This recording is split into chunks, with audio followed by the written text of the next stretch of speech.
በስመ አብ ወወልድ ወመንፈስ ቅዱስ አሐዱ አምላክ አሜን። አቡነ ሰይፈ ሚካኤል ዘገዳም ጻዕዳ እምባ ቅድስት ሥላሴ።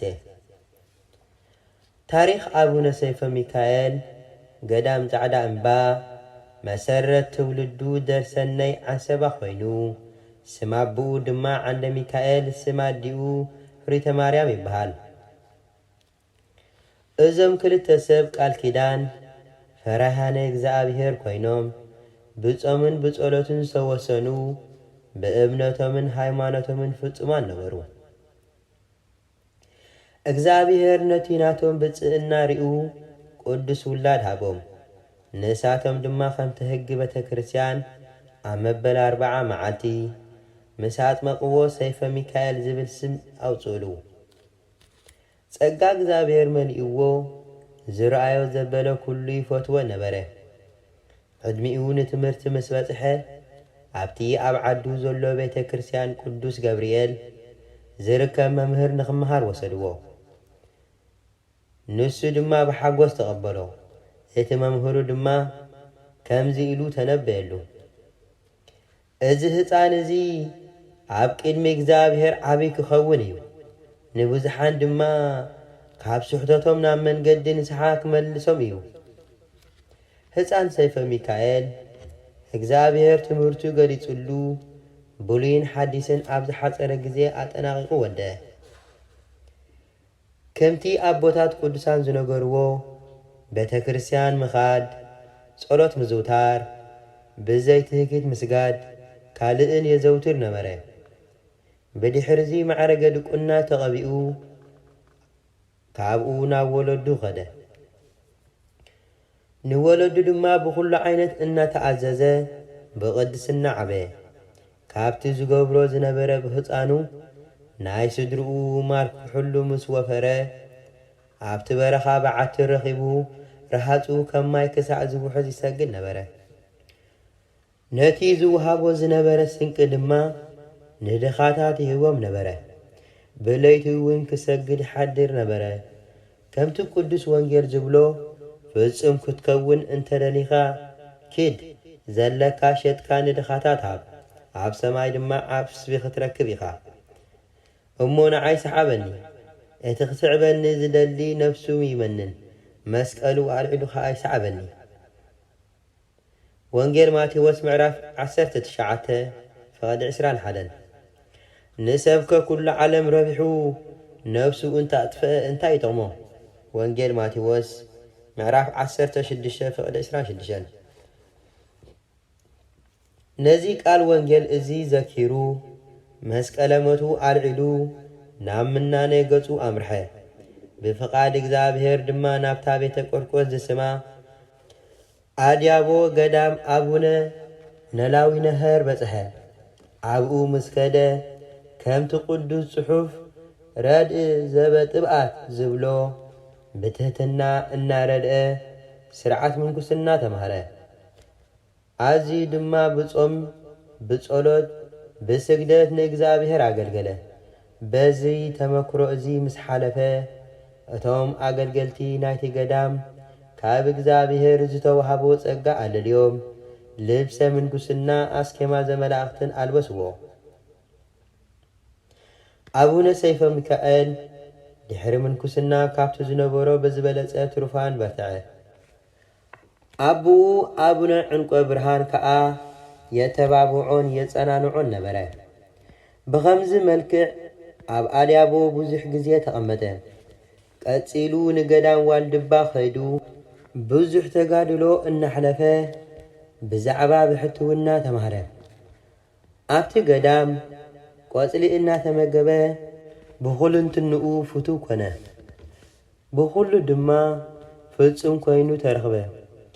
ኣቦታት ገዳም ዋልድባ እግዚአብሔር ብዝገለጸሎም ሓውና ሰይፈ ሚካኤል ክፍልኻ ኣብቲ መበቆል ዓድኻ ሓማሴን እዩ ምስ በልዎ ቃል ኣቦታት ሰሚዑ ፍቓድ እግዚአብሔር ይኹን ኣቦታተይ ይመርቑኒ ብምባል ናብ ምድሪ ሓማሴን መጸ።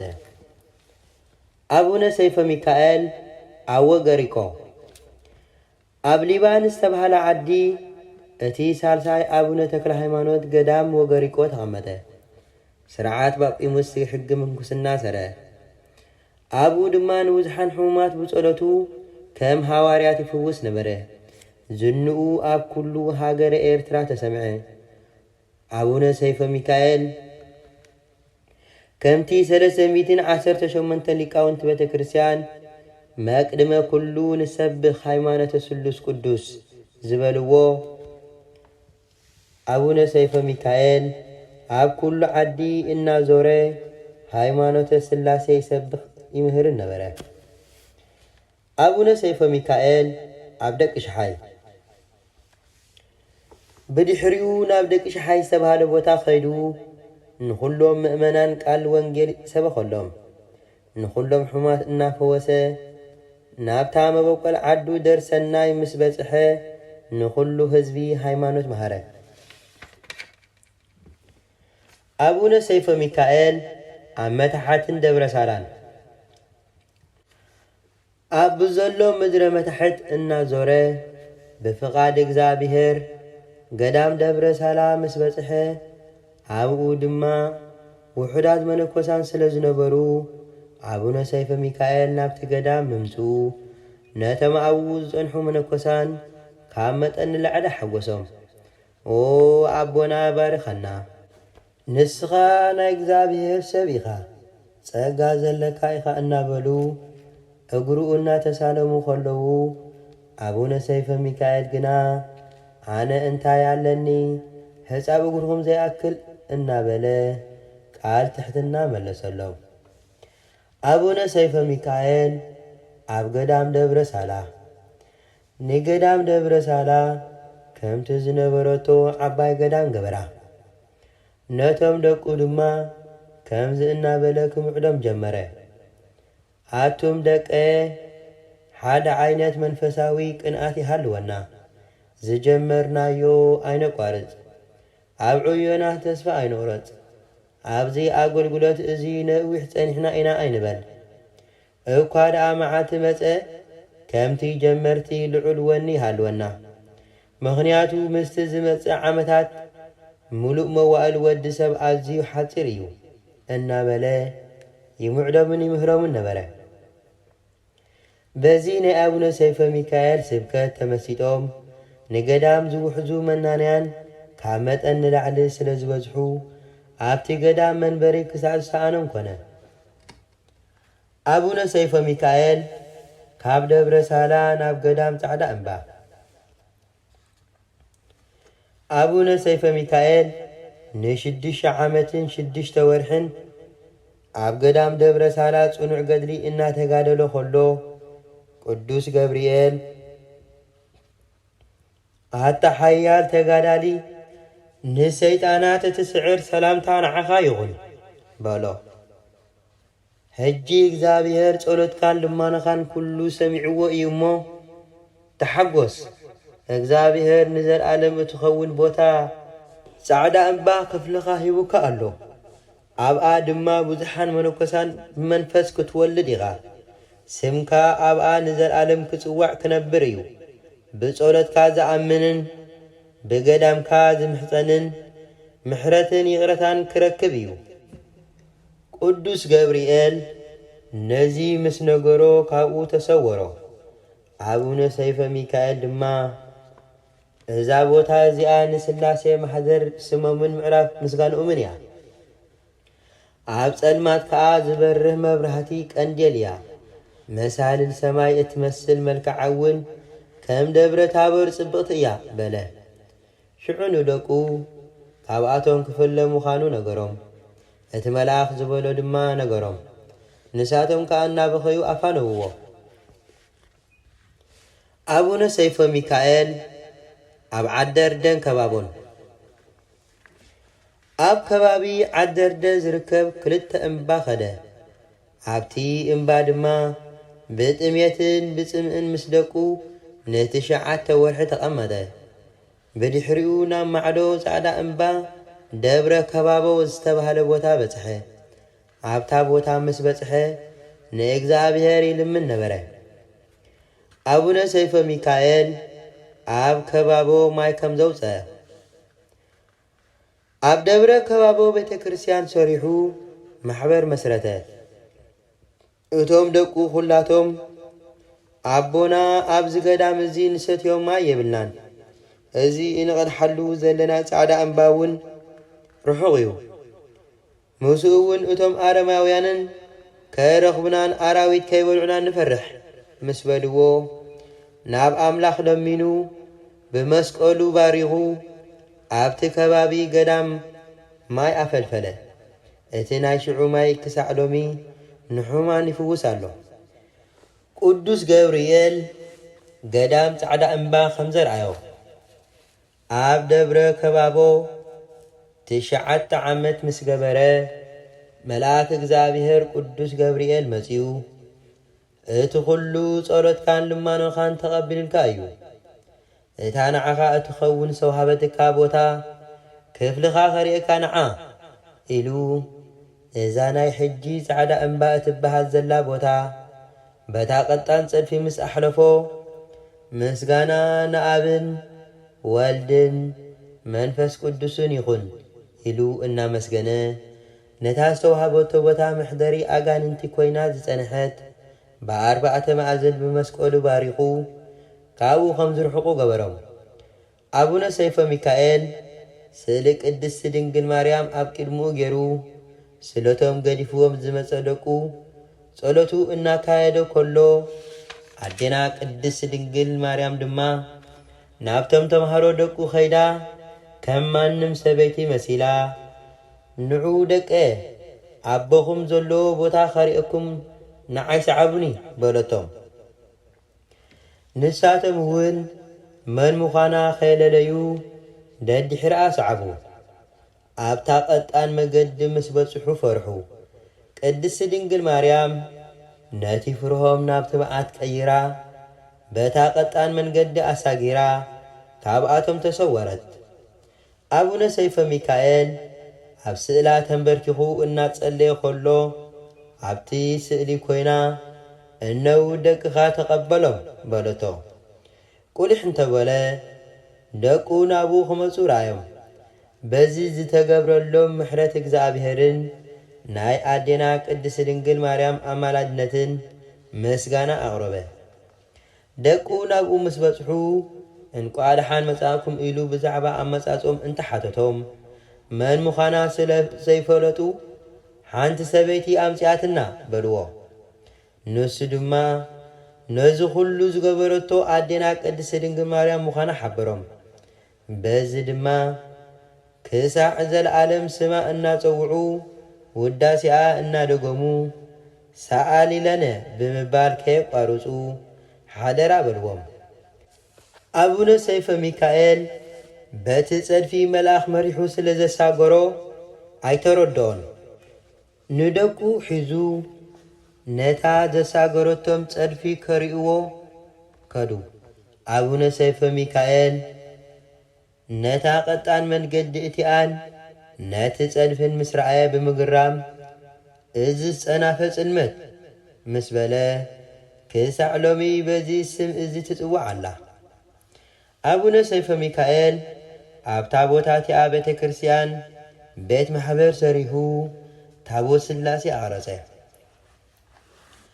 መግቢ ኣቡነ ሰይፈ ሚካኤል ካብ ፍረ ዳዕሮ ከም ዝነበረ መግቡ ድማ እቲ ፍረ ዳዕሮ ከም ፍረ ወይኒ ገይሩሉ ንዕኡ እናተመገበ ይነብር ነበረ። ንዝሓመመ እውን ፈውሲ ይኸውን ነበረ። ኣቡነ ሰይፈ ሚካኤል ጽንዓት እታ ገዳም ርኡ ንጐይታ ባዕሉ ክናብዮም ለመኖ።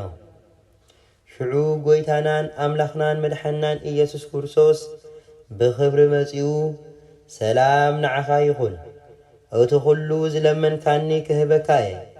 እንሆ ናይዚ ኹሉ መኒንካ ዝሰዓብካኒ 100 ዕፅፊ ክህበካ እየ። ኣብቲ ዝመጽእ ዓለም ድማ ምሳይ ኣብ መንግሥተ ሰማያት ክትነግስ ኢኻ። ጐይታናን ኢየሱስ ክርስቶስ ብሰለስነቱ ከም ዝመጾ ስለዚ እንታይ ኢኻ ትደሊ በሎ። ኣቡነ ሰይፈ ሚካኤል ድማ ንጎይታ ብሰለስነቱ መጺ ምስ ረአዮ ሰገደሉ ኣስዒቡ ብዛዕባ ንደቁ ዝኸውን መግቢ ዕንፀይትን ካልእን እናለመነ ኸሎ ጎይታ ድማ ንደቅኻ ከም ኮኸብ ሰማይ ከም ሑፃ ባሕሪ ከብዝሖም እየ ብዛዕባ ዝበልዕዎን ዝሰትይዎን ከዓ ኣይትጨነቕ ንዘለዓለም ካብ ደቅኻ ስርናይ እምበር ክርዳት ኣይክርከብን እዩ በዚ ድማ ኪዳነይ ኣቁመልካ ኣለኹ ቃል ኪዳን ናይታ ጸባብ መንገዲ ጸናፈ ጽልመት በዛ ቐጣን ጸናፈ ጽልመት ዝሓልፍ ናብ ገነት ከም ዝኣተወ ዝቖጽሮ ኢልዎ ንሰማያት ዓረገ እዚ ኩሉ ጎይታ ዝበሎ ንኹሎም ደቁ ኣኪቡ ነገሮም ንማንም ከይነግሩ ድማ ኣጠንቅቖም ፈተነ ኣቡነ ሰይፈ ሚካኤል ካብ ሰይጣውንቲ ከም ዝወረዶ ኣቡነ ሰይፈ ሚካኤል ኣብ ግዜ ጸሎቱን ስግደቱን ኣብ በዓቱ ኸሎ ዝተፈላለየ ፈተናታት ሰይጣን የጋጥሞን ብዝተፈላለየ ተጻውኦታትን የሳቕን ነበረ ከምቲ ቅዱስ ጳውሎስ ናብ ኤፌሶን ምዕራፍ 6:12 ቅልስና ምስ ህልቀትን ስልጣናትን ምስቶም ንዘበን ጸልማት ዘመሓድሩ ገዛእቲ ዓለምን ምስቶም ክፉኣት መናፍስትን ኣብ ሰማያት ዘለዉ እዩ እምበር ምስ ሰብ ኣይኮነን ከም ዝበለ ኣቦና ንዝፍሕቶ ጸላኢ ሰይጣን ኣጸቢቑ ይፈልጦ ስለ ዝነበረ ኣይተገረመን ስለዚ ድሕሪ ብዙሕ ጻዕርን ድኻምን እግዚአብሔር ጸሎቱ ሰሚዑ ነቶም ርኩሳት መናፍስቲ ብመብረቕ ወዶም ርእሶኦም በቲ ዓብይ ጸድፊ ሓደ ኸይተረፈ ኣጽደፎም ኣቡነ ሰይፈ ሚካኤል ግዜ ዕረፍቱ ምስ ቀረበ ከምዚ ማዓዶም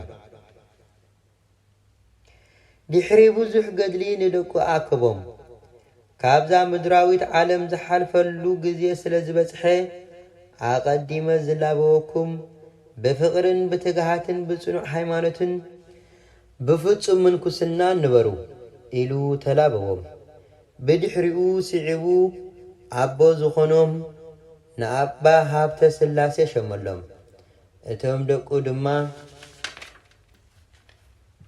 ኣቦና ናበይ ገዲፍካና ክትከይድ እናበሉ ኣምህርሮም በኸዩ ንሱ ድማ ብስጋ እንተ ተፈለኹኹም ብመንፈስ ምሳኹም ኣለኹ ስለዚ ጸሎት ደኣ ኣዘውትሩ በሎም ቃል ኪዳን ኣቡነ ሰይፈ ሚካኤል ጎይታናን ኣምላኽናን መድሓናን መድኃነ ዓለም ክርስቶስ እቲ ኩሉ ዘድልየካ ለምነኒ ክህበካ እየ በሎ ኣቡነ ሰይፈ ሚካኤል ኣብ ቅድሜኻ መጎስ ረኺቦ ኸለኹ ምእንቲ እዛ ገዳም እዚኣን ምእንቲ እቶም ኣብኣ ዝምሕፀኑን እልምነካ ኣለኹ እዛ ገዳም እዚኣን ምንባራ እተሸግር ጽንዕቲ እያ እሞ በድሕረይ ንዝመፁ ደቀይ እልምነካ ኣለኹ ካብ ኩሉ ክፉእ ሓልዎም ሓጢኣት እንተፈጸሙ ይቕረበለሎም ናብ ንስሓ ከም ዝምለሱ ግበሮም እቲ ካብ ምንኩስና